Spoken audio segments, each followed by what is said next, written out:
ଆସନ୍ତୁ ଆଜି ବୁଲିବା ଧାମରାର ଧାମରେଇ ମନ୍ଦିର।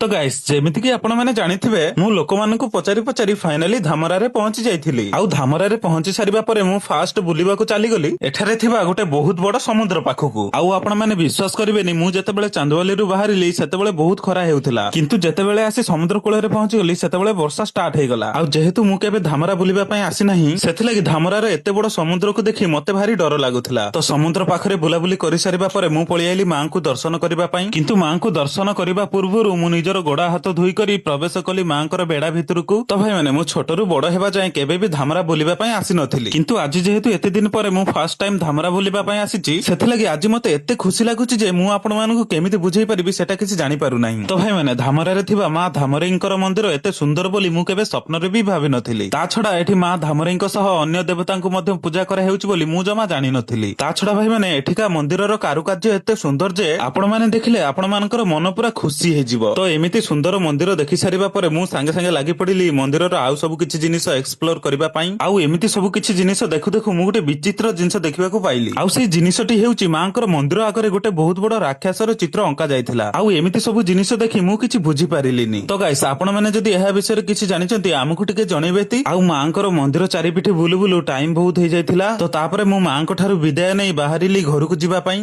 ଭାଇ, ଧାମରାରେ ବୁଲି ବୁଲି ମୁଁ ଆଉ ମୋ ଗାଡି ତ ପୁରା ପୁରି ଓଦା ହେଇଗଲୁ। ତ ଆପଣ ମାନେ ଧାମରା ବୁଲିବା ପାଇଁ ଆସିଛନ୍ତି କି ନାଇଁ ଆମକୁ କମେଣ୍ଟରେ ନିହାତି ଜଣେଇବେ। ତ ରହିଲି ଭାଇ ମାନେ, ଜୟ ଜଗନ୍ନାଥ।